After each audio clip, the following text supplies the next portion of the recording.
Well, good day, friends. It's good to see you, and welcome to Courageous Conversations. Again, from Ken's house in with a beautiful view, and it's what they call in Scotland the Dreich Day. So it is. Yeah. Ken, we'll start again because I didn't know what I was going to say to you. I was hoping. Start again. Sorry. Okay. Welcome, friends, to Courageous Conversations. It's good to be with you. Joined again in Ken's Lounge on this lovely Scottish day. A day like this in South Africa is where I'm from. It's winter. Yeah, it's winter. Well, I laugh often is that I think that Scotland only has 3 seasons. I'm still waiting for summer to come. Oh, we've had some nice days. Come on. Yeah. You just have to grab them when they come. Yeah. This is the problem with Scottish weather a little bit, is that in South Africa growing up, when you woke up in the morning and it was raining, that was the exception to the rule. When you come to Scotland and it's sunny, that's the exception to the rule. So it's a bit different. Anyway. So does that affect you? Does it affect how you feel? Often, like winter, I get depressed, like horribly depressed over November, December, January, February. I have to March, April, May, June. Yeah, July, the whole. No, I get depressed just because of the lack of sunlight and the lack of warmth. I often find myself going into hot rooms or saunas, that kind of thing, just to get heat into my skin, because during those times it's really difficult. That's a good excuse anyway. Yeah. Well, I'll take any excuse I can. So natural events might affect how you feel. We'll come back to that. Yeah. Friends, today we're going to be focusing on the question of suffering and how we understand suffering in relation to faith. But before we start, I wanted to tell you a story. I absolutely love cake, and cake is one of my favorite things to eat. But I've been on a diet for quite some time. But anyway, I've been really good at this diet, and one day I was driving past this bakery, and it's one of my favorite bakeries. And I said, God, I've been really good, but if it's your will that I have a piece of cake, when I drive past this bakery, can there be a parking spot right in the middle or right in front of it? And sure enough, on the 3rd time round, that parking spot opened up. Okay, that was a good punchline. Friends, a dangerous prayer. A dangerous prayer. Friends, the reason we ask this question, or I tell you the story, is because often we associate good things that happen to us as if it's God's will, and when bad things happen, it's not God's will, or we associate it as a form of punishment. And how do we understand that? I mean, we're living in the midst of a pandemic at the moment where people are dying. How do you understand that? But even the way you couch that question, I think it's interesting that whole idea of blessing, which we're probably quite comfortable saying, I feel blessed, or we ask for a blessing or whatever. But clearly the underside of that is that if there are blessings, there's the opposite. There is the withholding of blessing or even cursing. Is that what we're saying? Mm-hmm. So if we're saying that these good things are sent by God to enhance our lives, then surely the logic is that the bad things are sent by God for some perverse purpose that we don't necessarily understand. So I'm not sure how many people quite see it in those terms, though, practically, because we can be illogical and we can have double standards in terms of our thinking on this, because human beings do that at all sorts of levels. We're coming to grips with this kind of pandemic thing, and any form of something which really offends against our humanity and compassion, and it doesn't seem fair. There is that feeling of, why is this happening to me? Yeah. Why is this happening to our country, our world, our generation? It's certainly a challenge to Christian thinking and religious thinking of every kind, I guess. Yeah, and we have just recently, just up the road from here, there was a landslide after some torrential rain that happened. people, caravans wash down hills, people struggling because houses are flooding. And after that, not long after that, somebody emailed me and said, "Do you believe this is the end times? That because the world's going to a bit of like there's a disruption and everything's going wrong. Are we getting to a point where the end times, where in terms of the earth is going to end and Jesus is coming again?" And so that's a difficult place to be as well. So it's all kind of like a hairball of trying to understand how we understand natural tragedy, pain, suffering, and where God is in the middle of that. I did comment fairly recently somewhere that I thought if you were trying to interpret a war or had a tendency to interpret natural events as something supernatural, God trying to communicate to human beings, that dreadful storm that we had the other week, which was like nothing anybody's ever seen. Within living memory, it exceeded everything. Just the night before Scottish schools were due to go back, you might be saying, well, God was telling us that's a mistake. We shouldn't go send the children back to school. Now we can laugh about it, but there's a kind of logic about it, and yet it doesn't make sense, does it? You can't see everything in terms of a wider significance. But yet some events will happen at moments that can't help you. You can't help but stop and think, wow, an amazing coincidence, or something has happened that has changed my thinking or changed my life.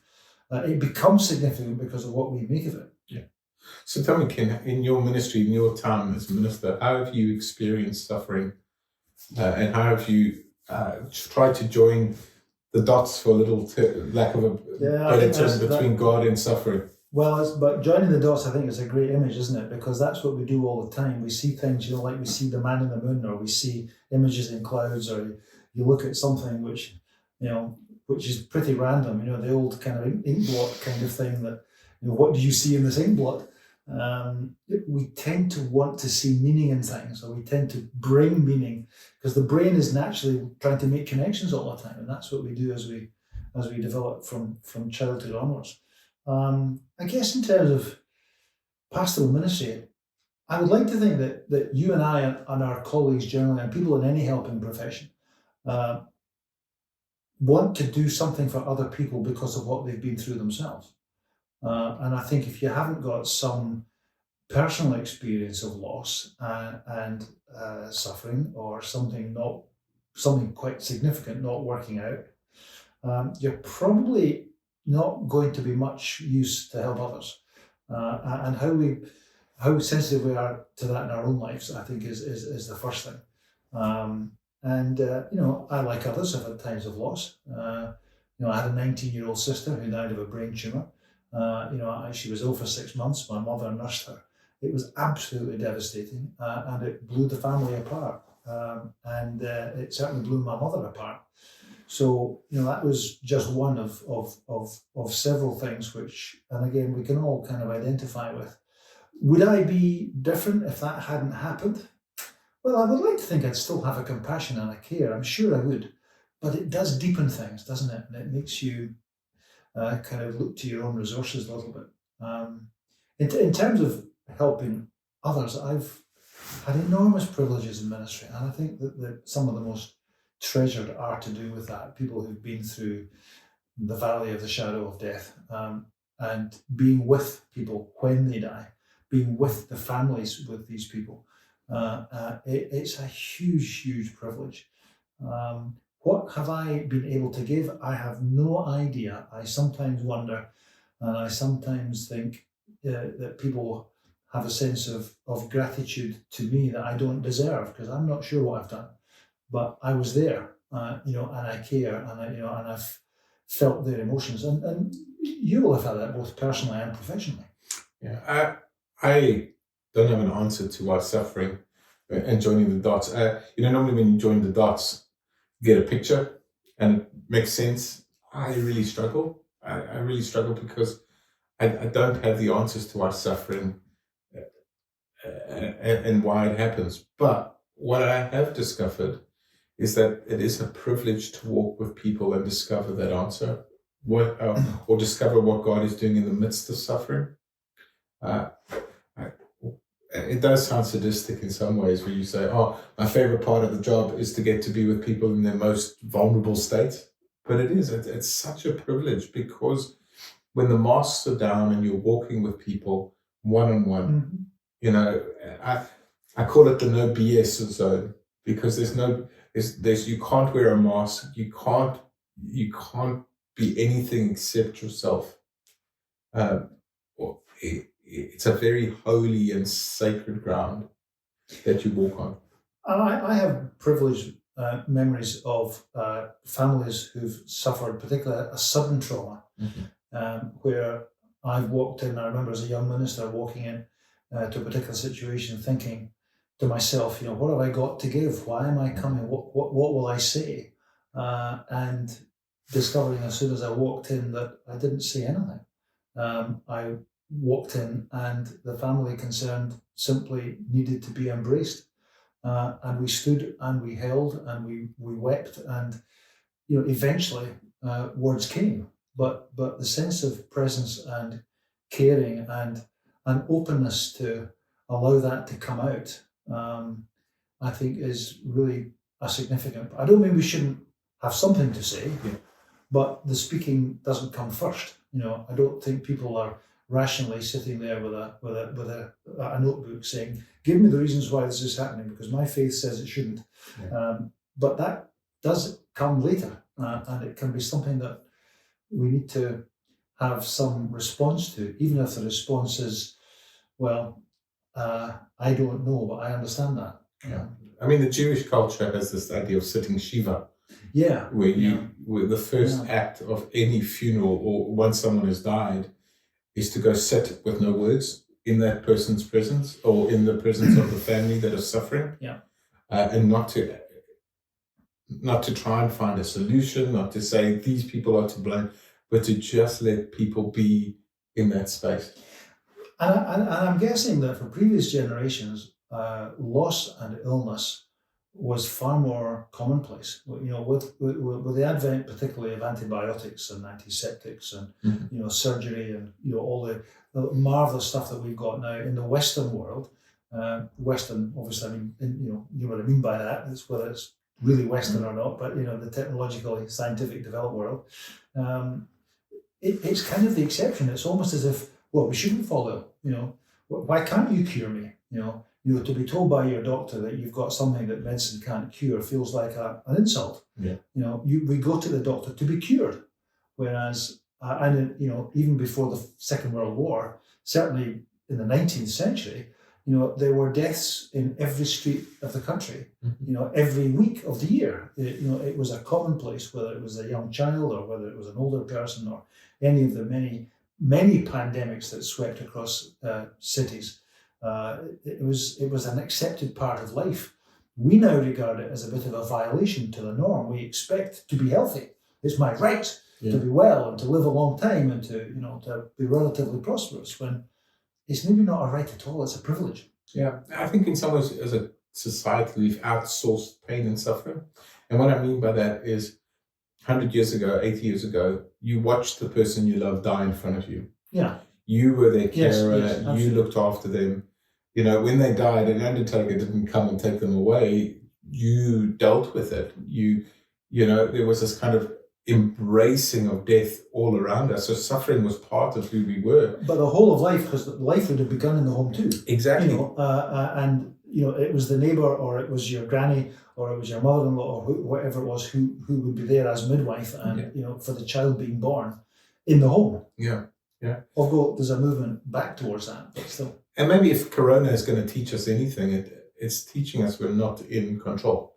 That we are susceptible to the elements. We do not control the world. We might think we do, but actual fact, we are as vulnerable. But yes, I think that's true, and I think also we've got this slightly false idea of who or what God is. Now, you talked about the idea of at the beginning, is God in control? Is God sending these things? Is there some kind of higher or divine purpose? Now, personally, I don't view things that way. But a lot of people do, and a lot of people then get a bit offended that it doesn't make sense. There's lots of scriptural stories that could fit into that narrative, the idea that God can do anything is, I think, a bit misleading. Or that God loves someone more than the next person. I think, growing up, blessing, if we're going to use the word blessing, is often bestowed on the favorites. In the story of Noah, for example, Noah is actually a story about tragedy and a new understanding of God. But Noah is blessed and gets on the boat, and all his family get on the boat. What about everybody else? Well, it's a brutal story, isn't it? The thought that there might be a God who actually did that would certainly put me off God. But again, it's just this quest for meaning, isn't it? It's a way of interpreting. No doubt some kind of natural event lay behind the people who had the story of the flood, and we know that. But the morality tale and the theology that lies behind it is totally a construction of the faith of Israel. And to justify something, I'm not sure what. Yeah, it's a new understanding of God. If you ever have for me, it's coming to a new understanding that God is not trying to get rid of humans. That God is actually on this new path, new understanding of thinking. The story of Noah, if you ever have a look at it, it's actually 3 stories mixed into one. Yes. It's not just one story told from one perspective. So it's got multi-layers of trying to understand what's happened here. So Ken, what have you understood? I mean, you've walked with people in the midst of their suffering, and what have you understood by God at the end of that? How do you understand God now? Wow. Okay. I find myself quoting and re-quoting over the years, the sermon of Paul on the Areopagus, where he's quoting a poet. It's actually not quoting scripture. He's quoting a Roman poet, I think an unidentified poet, where he says, in him we live and move and have our being. Now, that's taking God away from the concept of some, great kind of father figure in the sky who, intervenes in spectacular and unnatural ways, supernatural ways. I don't believe in God in that context, in that sense at all. I see God much more as in the process of life and the process of living, and in all that we feel. I do feel that without a sense of that, without a sense of the wonder of the world, that we lack a full humanity. I think a full humanity, to me, entails that engagement with the bigger picture and the possibles, the questions. To me, God is as much in our questions as he is in our answers. And I think, I'm excited by questions I can't answer. Some people are confused or even threatened by it, but I like the thought that old certainties can be possibly even rejected, because I don't think that's an unhealthy thing. In fact, I think it's a necessary thing. And I think biblical metaphors and biblical images are not necessarily. I came across a phrase recently where somebody said, we live in a world where biblical images and metaphors no longer have traction. And I quite like that phrase. The idea of sacrifice, and lots of them. So I think we're looking at how to understand God in ways which are relevant and appropriate to our own world and culture. Referring all the time to the biblical stories, which we spoke last time. We love the Bible. We love the Bible stories, and they continue to have meaning. But my understanding of God also is certainly developed around what Jesus was and did and said. So I think that helps me to feel that I am being Christian. But in other ways, you might think, okay, gone a long way from the Old Testament understanding, maybe even the New Testament understanding of God. My journey has been that we do not want suffering as part of our story because it's painful.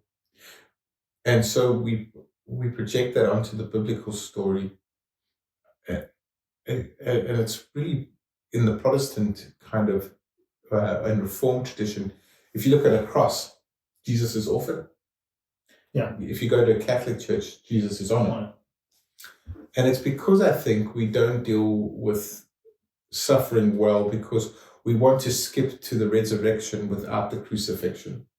We want to get to the place where everything's okay without going through the pain of Friday and Saturday. We just want a fast forward button. And the same happens in our own suffering. We just want to get to the day where we're all okay. That the pain that we felt of losing a loved one or whatever it is, it dissipates and we can go on living a new life. The difficulty for me in that story, if we take it like that, we just want to get to Sunday, is that we lose the humanity. We lose the actual blessing of suffering. Now, what I mean by blessing of suffering is I too have been hurt. But when I've dealt with my suffering and gone through it and gone through the pain and gone through the places where I felt like I was dying, felt like I was on Saturday, where it was darkness and I was buried.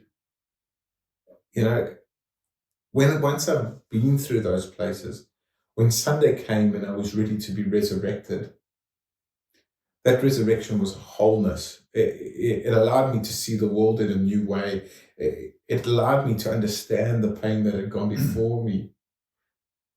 And in so doing, it offered new life, not only to myself, but to those around me.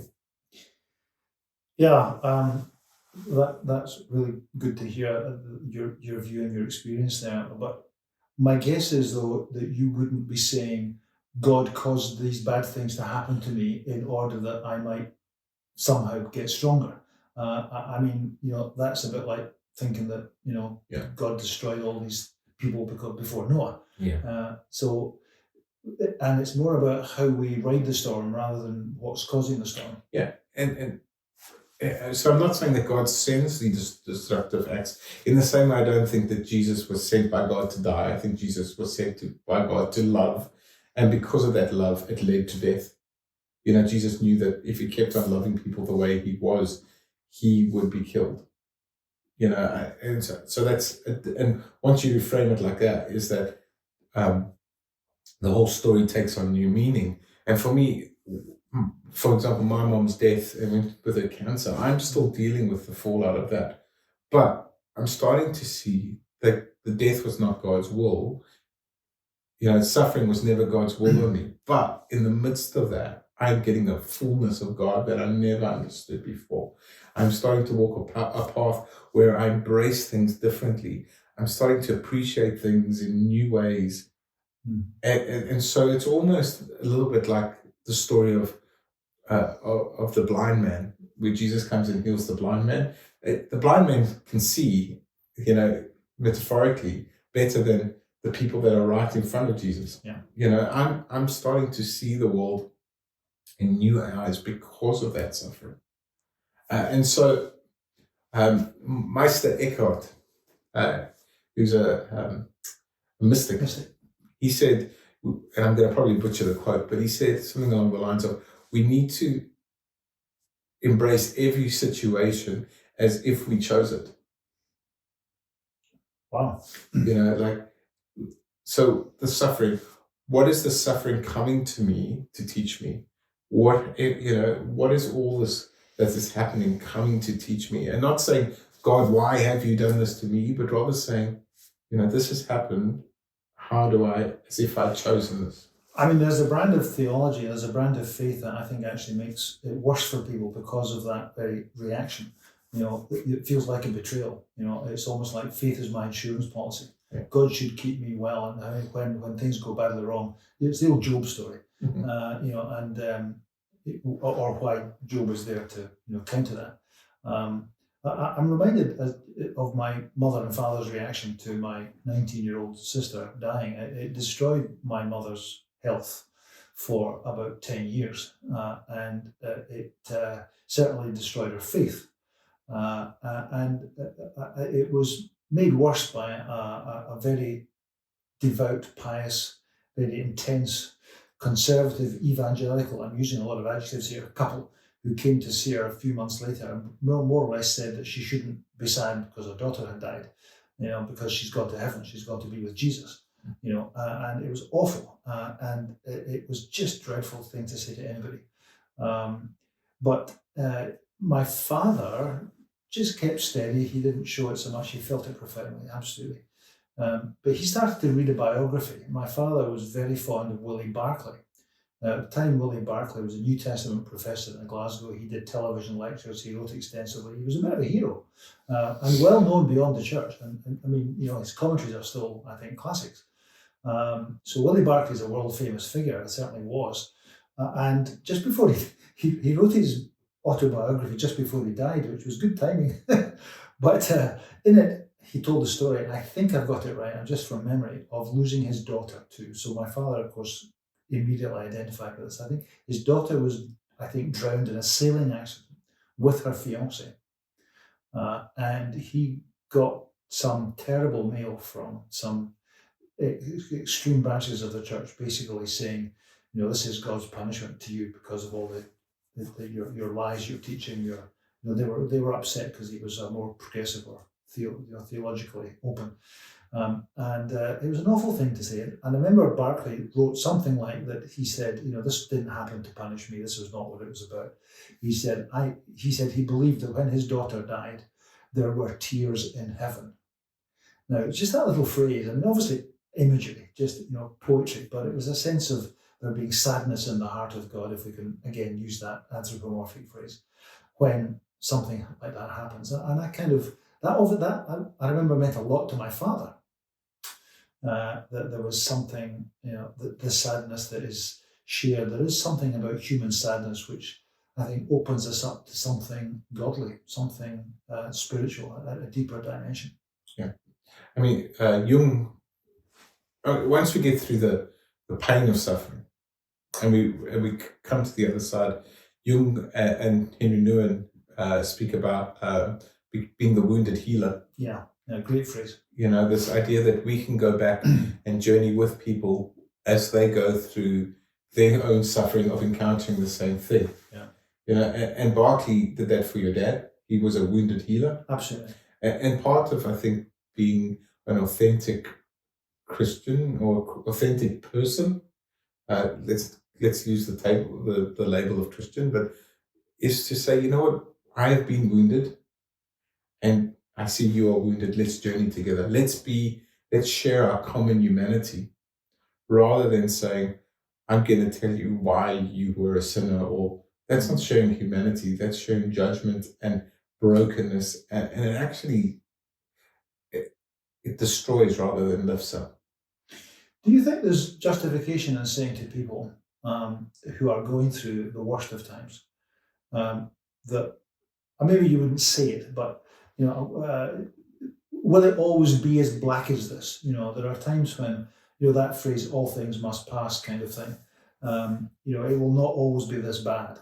Now, I'm thinking of my mother eventually found some joy again, and it was, she went to church again because she wanted to support her son who became a minister. So she would come to support me, and I'm not, in terms of her faith, I'm not sure, it was never the same. Then grandchildren arrived, and I can picture her smiling and happy, and life became good again. The grief was always there, the loss was always there, but there was more things added alongside the grief and the loss. I think of Viktor Frankl talking about, man in search, modern man is it in search of meaning, or man's search for meaning, his experience of the Holocaust and the concentration camps, and those who had a sense of purpose and some sense of meaning.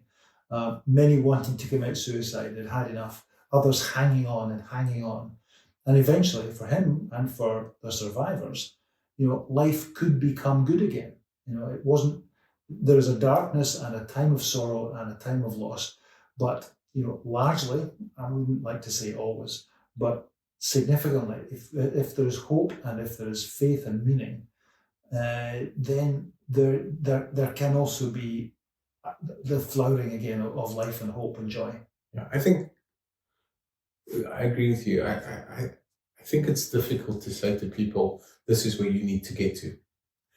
Yeah, for some people, just putting their foot on the floor and standing up out of bed is big challenge. Is a big challenge and a victory. Yeah, and that's for people with depression, with dealing with grief. Just getting up in the morning is an event in itself. Absolutely. And I think instead of saying you need to be here, we should just celebrate where they are and say that is a victory for today. And let's celebrate the good there. For some people it takes years, but what I think you are talking about, and I agree with you, is that eventually we get to a place where it's not happiness. I think it's called joy. The Dalai Lama and Tutu, they've wrote a great book called Joy. And these two people have seen tremendous suffering in their lives. Yeah. They haven't been immune to that suffering. But in the midst of that, they smile and they carry on living, and there's a new breadth and depth and a gift that they've done, to each other. And I think that's what happens is we go back to life, but we see life with pain. We see a depth and a joy that life is not. The only way I can explain it is that in your mom's case, when she hugged her grandchildren or saw you with pride, it was she saw it with new eyes, and she saw it as a gift for what it was. She appreciated it in a way that maybe before she didn't, or she couldn't. So I think joy does come, but it can only come down the path. Yeah, it's a strange thing. We talked about meaning. You talked about joining the dots and trying to find a significance, and I think it's more about learning to make the most of what you've got and what happens to you.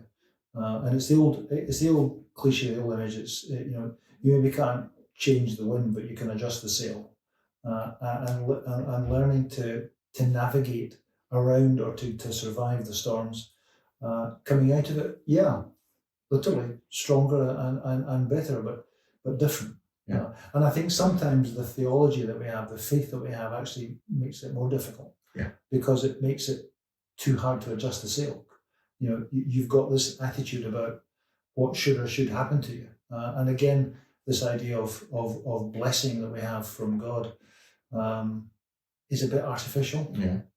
And it can make the realities of life somehow seem like an injustice and a violation. Yeah. When in fact, the question is, why me? But the equally a valid question is, why not me? But bad things happen. Yeah. And it happens to everybody, I think, indiscriminately. So, and I don't think there could be any scientific survey that says, if you look at the lives of a devoted group of Christian people, are they going to have less cancer, less divorces, less deaths, less sadness? Are they going to live in a protected bubble compared to a completely secular group? Let's do a study and find out. And the answer, of course, is there'll be no difference. Yeah. And I know that in some areas, like I believe in Utah, because I stayed there for a couple of months and met many people, with all their emphasis on family values, they still have a very high divorce rate. Yeah. I know that's true in the Bible Belt of America. In fact, I think they have higher rates of domestic violence and divorce, but they have this, fairly rigid theology which talks, about privilege and blessing and faith. And in reality, we're all human. Yeah, and we all suffer. We do we not bleed the same blood? Do we all not suffer the same? Friends, thank you so much for joining us. I've really enjoyed this conversation. It's been really heartening. And you've got some hard questions, Justin. Thank you, Ken. I struggled with these questions myself, but the good thing is that questions are there to explore the depths and breadths of what it means not only to understand God, but also to understand what it means to be ourselves. And often we think we have to have it all together and have it all sussed out. And what I love about all faith is that it actually just says, I don't have it all worked out. I'm still exploring what it means to understand the world that I live in. And that for me is an exciting place because it allows for new growth and new challenges. So it's an interesting kind of space to be. So thank you. I would say one final comment comes to my mind, and that is when people are undergoing some suffering, one of the best ways to help is to try and help somebody else whose suffering might be greater than theirs. And I think that really is where we discover a strength which I think is God-given. Yeah. So friends, we will be back in 2 weeks' time. I always should check the date, but it'll be 2 weeks from the day of this one coming out. So if you look at the date stamp, you'll see that. If you've watched this on YouTube or Facebook, please give it a thumbs up, share it, let other people see it. Thank you for being part of the journey. Thank you, Ken. Any questions and ideas? Yes, any questions and ideas, please just email me or put it in the comment section below.